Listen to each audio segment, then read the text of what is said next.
All right, Shalom. I'll start first by giving all praise and glories unto Yahweh Bashim, Yahweh Shai Bashim, Harakah Kodash. Double honors to the apostles and the elders at the great millstone who rule well. Greetings, salutations, and blessings unto the elect. Those that give their lives in diligence to earn their salvation. You know, even in the face of this trouble that's going on in the world and the demonization by the weaponized media to try to overthrow this truth. All right, shalom unto you. All right, quick video. Lord willing, is pretty quick. Yeah, one of my favorite YouTubers, I guess you can call it. This guy here you see on the left.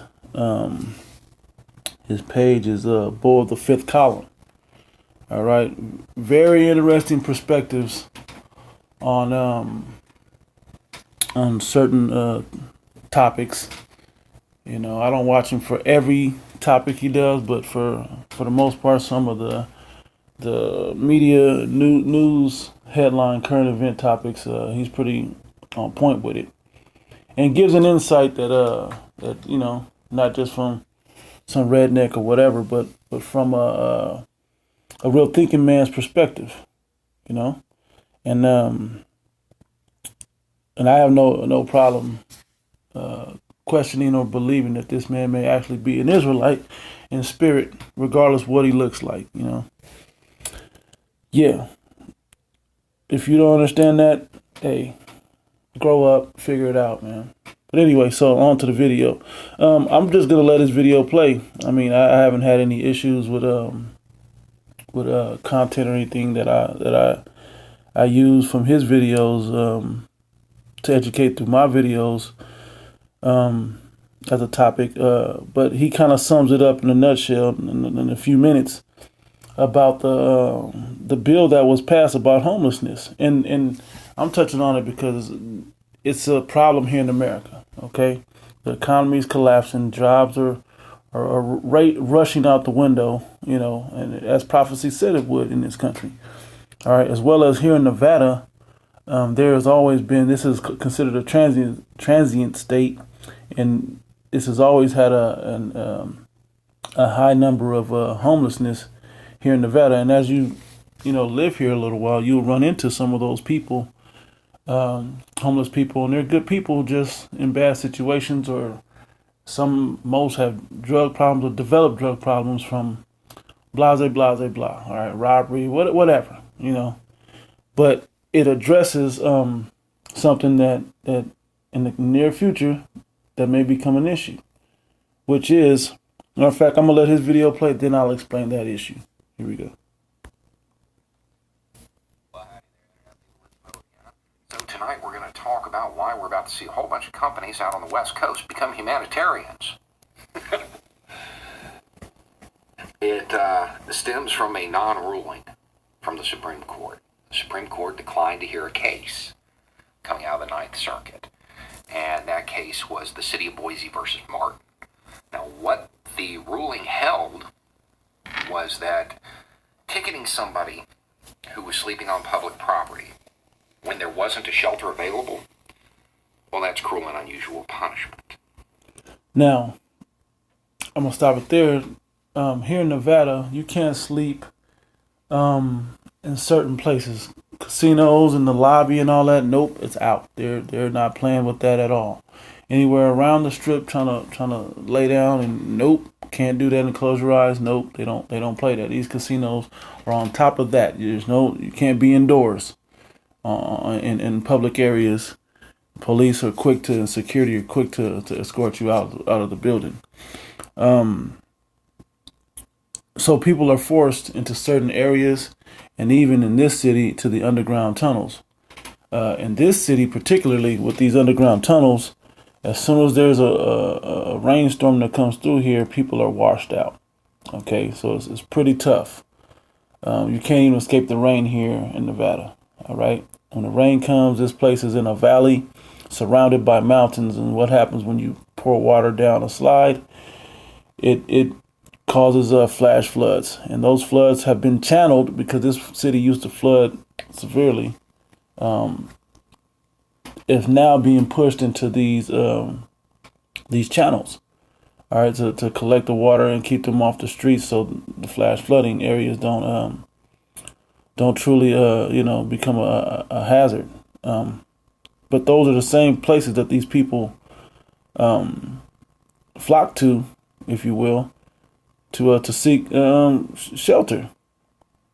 So all this is going on, and there will be a situation where there will have to be something done about it. All right. Well, he's going to explain, because they would ticket you, and this just passed in Nevada recently.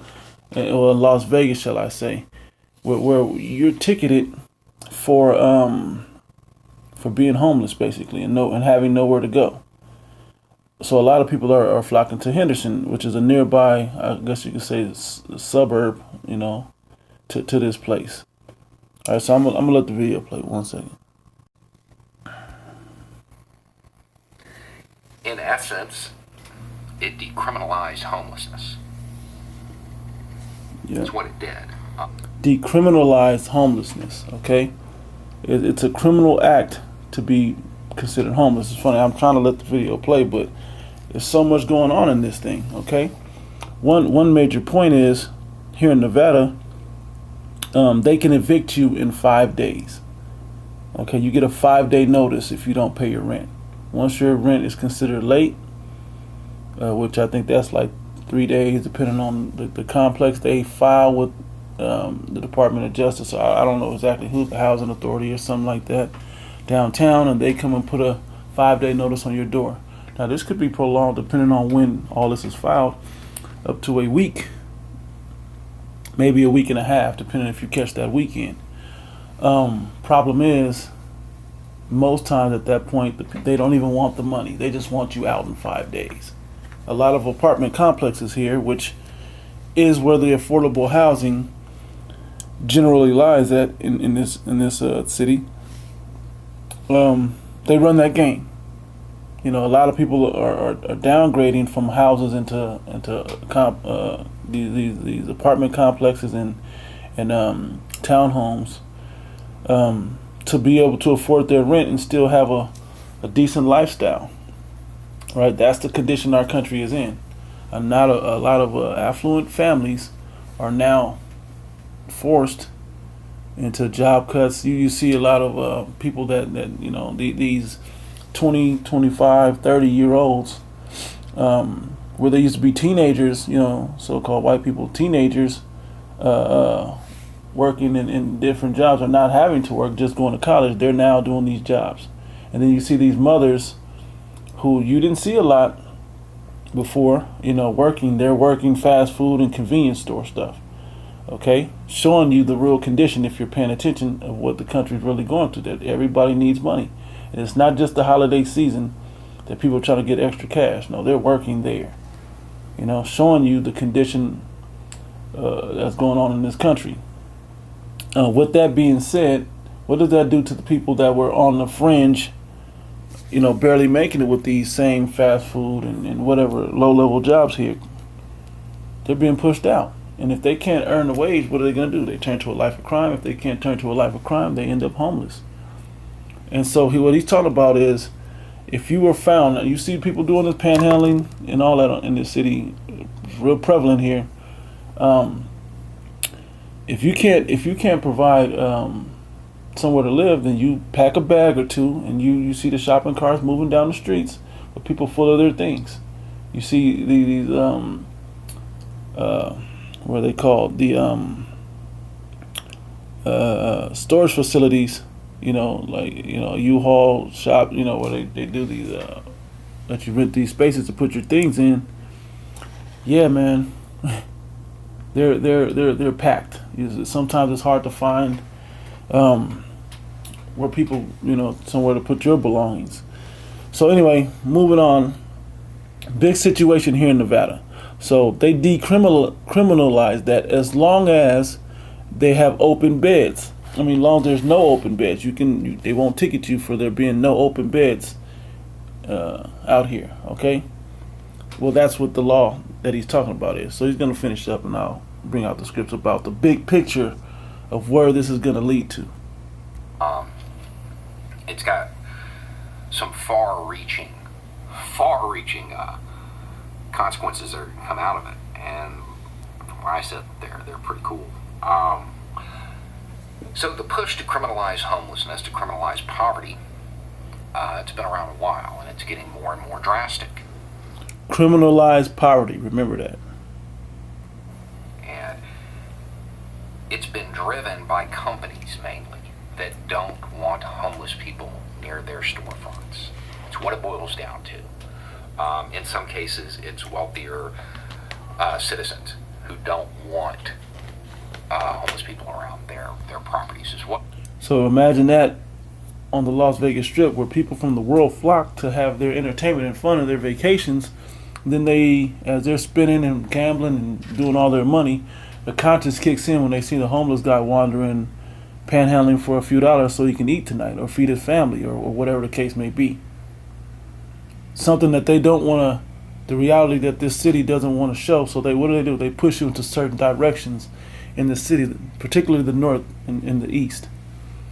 Okay, they push you away. They push you out past, to Boulder and up north to Northtown and so on and so forth. So it's a real situation here. Okay, because when you realize that you're over there, now there's some nice stuff over there as well. Don't get me wrong. There's some nice stuff over there, but it comes with that same element. The have-nots are squeezing those that barely have in that area to get something, to get a piece, just to survive. They haven't solved it. But this, I digress. Let me get back to this. Oh. But at the end of the day, what you're going to find out now is these people who wanted to criminalize them, lock them up, just get them out of their sight, kick the can further down the road, or in some cases beat the people further down the road into another jurisdiction, they're not going to be able to do it. So the only alternative, if they want to keep their storefronts free of people they see as undesirable, well, they're going to have to become humanitarians. They're going to have to chip into the communities they're profiting from. We're going to need homeless shelters, affordable housing. These things, it's something that's going to need to come. And I have a feeling this ruling will spread across the U.S. Right now, it only applies on the West Coast. But all jurisdictions need to look at this very carefully, because it's going to head east. This is going to migrate. So people need to start making budgetary provisions for it. So what we're going to end up with is we're going to see a number of things. One, we'll start to see those that are outside of where this ruling applies. Those jurisdictions are going to start pushing people into where it does apply. And then they'll blame the politicians over in those areas for an increase in homelessness. We can expect that to happen. But we can also expect companies that had been funding the push to criminalize homelessness to suddenly have a change of heart and to work for shelters and work for affordable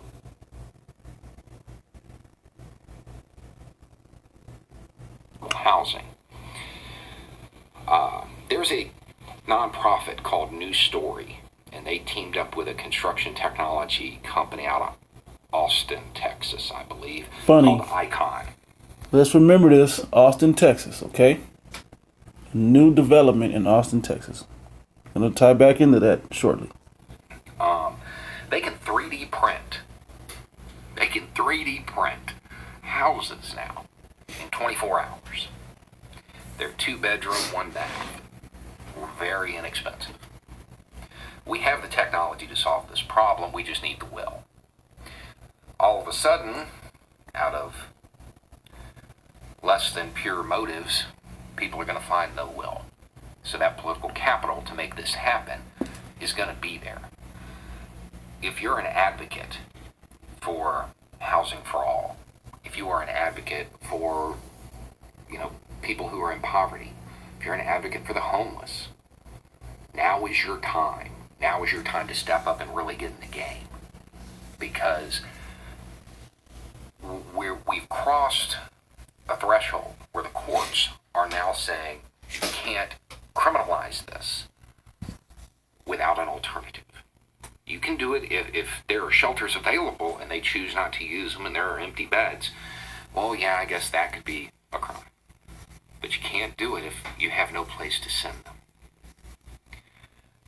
The Supreme Court, surprisingly, has taken a very liberal stance, a stance that is going to send the U.S.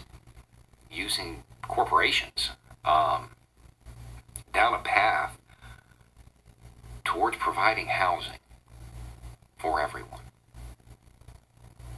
It's a very interesting development. It's something we should watch. I'm going to stop it there.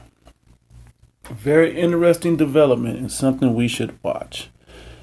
Matter of fact, I hadn't checked his comment section. So let's see, 976. There's something deeply wrong with punishing homeless people and punishing people who feed or help them. Yeah, that happens definitely here. There was just something on the news here in Nevada recently saying, do not help the homeless. Don't give to them directly. Guide them or push them towards a shelter where they can get the services instead of directly helping them. Because they said because it breeds them not to get the help from the places that they can seek help from. That was over the news here in Nevada. Okay. And you can, there can be some criminal charges if you help them. That's if they catch you helping. That's crazy. If you bring them on a hot summer day here in Nevada where it gets, routinely in the 110s during the summer months here. I mean, like, there's the thing what they do here with 100 days of summer where they're giving every day that's over 100 degrees, they give $100 to a charity or whatever, right? And they routinely go over thousands of dollars. Like, I think last year or this year was 20 something days over 100 degrees in a row, right? So Trump is going to sign a bill that says homelessness is a national necessity and deport them. That would be funny, but you can't put it past anything. I gotta wonder about how much they spend lobbying and how many could have been used for housing for it, right? Well, remember when we were talking about Austin, Texas. They have a new development in Austin that they can 3D print affordable housing, 24 hours, right? But watch this. I put homeless with RFID. And they have a bunch of different, January 2015, when is it? December 2016, October 2013, right? These are all cases where this is on the books. This is something that's out there, and people are thinking about. Because think about this, this scenario with the RFID chip, particularly, which we know here at Great Millstone is the mark of the beast.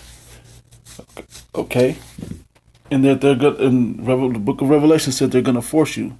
Wouldn't that be a perfect scenario to force homeless people? They're already forcing certain prisoners, people that are locked away in jail. They're already forcing them to get it. All right. So imagine if they do that to the homeless. Well, guess what? Is this it right here? October 23rd, 2019. I will click on that one.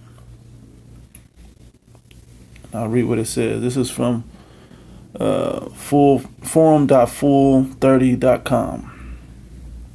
Know nothing about this site, but I did hear something about this happening in Austin, Texas. The same place with the affordable housing. Imagine if they force you to get a chip to get these homes. Just like the government already, like they have Nevada hand here. But in certain cities, you have to have certain qualifications and go through certain background checks to get government benefits. Imagine if you have to get an RFID chip implanted into your body to get this housing. And you can't even get in your house because they got all that technology now. You can't even get in your house without the chip. Imagine that. That technology is real. That's out there. People are choosing to do that for themselves already. Imagine if that's now forced upon the homeless. Where will it stop? It's forced upon prisoners, then it's forced upon homeless. The big thing about this RFID chipping system is that you can watch people. You can know their location, the GPS tracking. That's a big thing in that. And then you can monitor what they do and don't do with it. Okay? Austin homeless being implanted with trackable microchips. October 23rd, 2019. Homeless being implanted with trackable microchip program rolled out in Latin America and third world countries, now coming to Texas. Showing you that it's already in these other countries. All right? Latin America, that's Jake. You so-called Negro, Latino, Native Americans, but particularly the South Americans, which and Central Americans, which are the Latino tribes. Okay? The Northern Kingdom, as you may hear, speak of. Okay? Last time it was false. Last time it was false. This time too. You think so? But this is a real, and look, this is right here, USC student microchip's hand. This is a real possibility. And they're talking about that ID 2020 as part of the real ID of chipping people. Well, sometimes people come from different states, especially here in Nevada. They come here, they let it ride at the tables or wherever they gamble, and they go home broke, or they don't go home, even worse. They end up completely broke trying to make their way back home and never make it. How many times have I been walking in Nevada and somebody said, hey man, you got a few dollars? I'm trying to make it back home. Where you live at? South Dakota, just wherever. It doesn't even matter where they're from. California. I need gas to get back to California. If not, I'm going to have to sell my car because I'm living out of it right now. These are real stories that happen to people here. All right, so imagine if they lose their ID, and then once you're on the street, people will rob you. You have a little bit, they will rob you. Other homeless people will rob you so that they can sustain their living. That's a real scenario here in Nevada. Okay? And I'm using Nevada as an example because I've seen it in truth happen here. I've heard of it in truth happen here. You see people coming out the hospital, they don't let you bring your cart full of your belongings into the hospital. You try to stash it or have somebody watch it. You come back and see your buddy beat up, or he shows up in the hospital with you, beat up, trying to protect his and your stuff. Okay? So people can pawn your things. This is a real reality. So imagine this real ID in ID 2020, and you're forced just so you can get housing. Well, it gets cold here in Nevada as well as it gets hot. Right now, it's probably in the 40s right now. No, it's not as cold as some other places, but it's gonna get it out into the 20s before this winter's over. Routinely, and regardless of what you say, the 20s are cold. The 40s are cold. All right, especially if you're outside for hours in it. Okay. So imagine that, and I'm saying imagine. You're talking about vaccines and all of that. Look at that one. It says, keep in mind that ID 2020 is a part of the so-called Real ID, which will soon be required for those who wish to travel. Real ID will also be used as a backdoor method of implementing mandatory vaccination policies for adults and your children in schools. It's all coming. And they will criminalize you for not giving your child this chip and for not taking the chip or the vaccinations yourself. Because now you're infecting everybody, even though you may live a healthy lifestyle. Just imagine. So from there, we're going to go into some scripts. We're to the number one script. We're going to close out. iPhone. Book of Revelation, chapter 13. Right to the point, verse 16. It says, and he causeth all, both small and great, rich and poor, free and bond, to receive a mark in their right hand or their foreheads, and that no man might buy or sell, save that he had the mark. When you go into that, the word mark is charagma. Okay? This is the year of charagma. This is the end of the year of charagma. So they must implant this coming up. We've been prophesying about the charagma all year, before then. But we pushed it really heavy this year. And as we pushed it heavy this year, it's been coming to pass. Okay? Through the spirit of Yahweh Shem Yahushua. These things are coming to pass. Okay? It says, or the name of the beast, or the number of his name. Here is wisdom. Let him that have understanding count the number of the beast. For the number of a man, and his number is 600. And let me explain that to you. 600 6. The number of a man.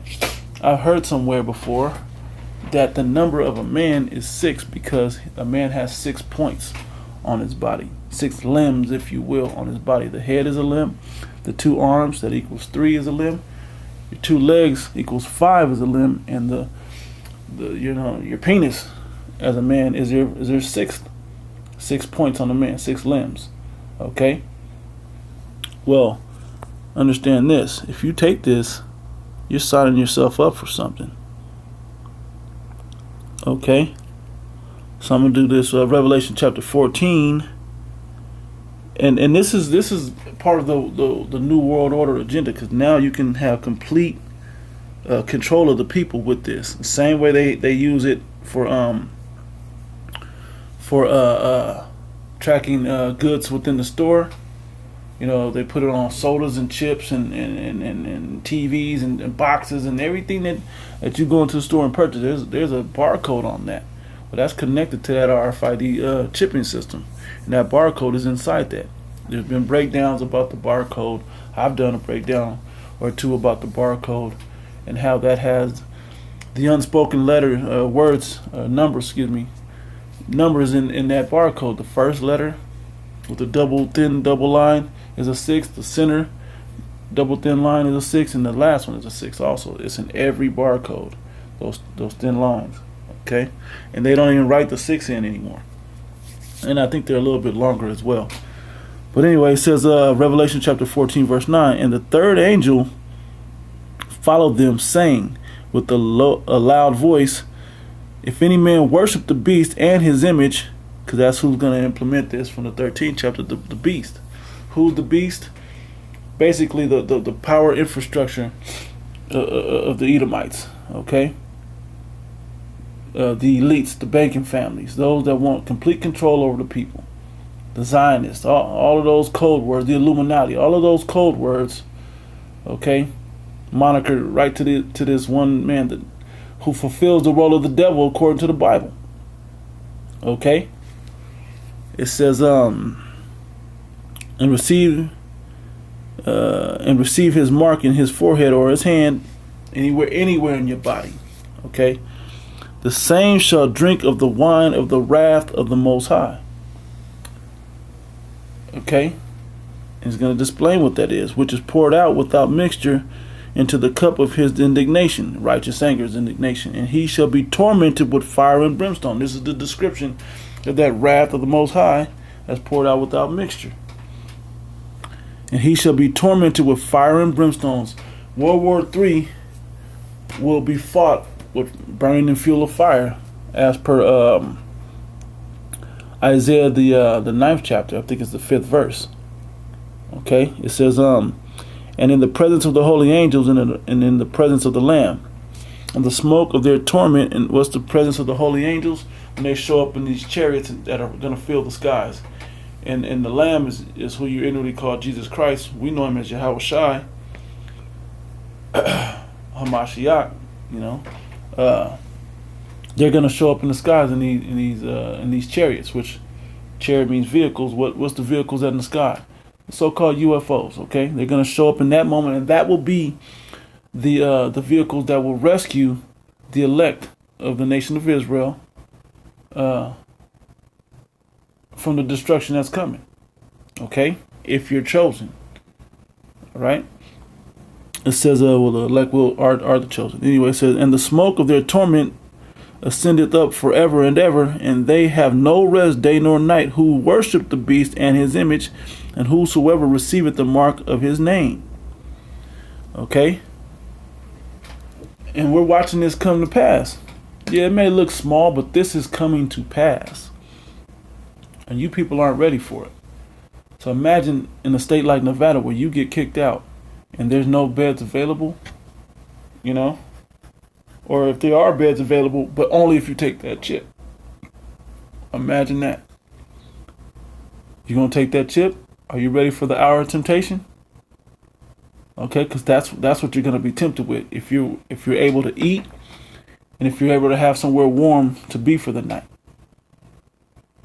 Tough scenario, but that's the faith and the patience that we had in the time of Jacob's trouble, the destruction leading up to that point, and even the hour of temptation, which is that moment. What are you gonna do when you have crying children that are hungry and cold? It may, even because you've endured a little while, a few days, they're now coming down with pneumonia and the flu and whatever other bug that they're blanketing these skies with barium oxide and different other chemtrails. Tough one. All right, you better be rooted in the spirit of Yahweh Bashim Yahushai and have that name to call upon, to where you've been trusted with that wisdom. All right, and you better prepare yourself spiritually, and from that spiritual preparation, the physical preparation that comes after that. Okay, with healing yourselves with herbs and building your body up and not making it so susceptible to an acidic vibration as much as to an alkaline vibration. All right. So with that, Lord willing, this was edifying. Giving all praise and glory unto Yahweh Ba'ashem Yahushai Ba'ashem Harakak. This is a beautiful moment. You know, again, as they demonize the Israelites, as they say what they will, they're pushing this agenda, and this must come to pass. And lo, it will come, and you will know that there have been a prophet among them, says in the prophet Ezekiel. Okay, you're gonna understand that this was prophesied by the Israelites, those same ones that they're calling anti-Semitic and whatever else they're trying to say about us. Okay, but when it comes to pass and proven true, who's the ones that's going to be prepared versus the ones that's not? All right, I want to give double honor to the apostles and the elders at the great millstone, who through the spirit of Yahweh Ba'ashem Yahushai have delivered 100% truth unto us. And greetings, salutations, and blessings unto the elect. Those that, the men, women, and children that give their life and soul and diligence, man, to earn their salvation, to make it through times like this, that Yahweh Ba'ashem Yahushai is going to protect in these days, or these things, going to be in their spirit and have them protected in these days, okay? Will that be you? We shall see. Lord willing, I'm of the elect. Lord willing. And with that, man, Abba Ball. Abad Adawam, Abad Gayawam. All right. Shalak Rayam Wa Ash Babalan. With that, Shalom.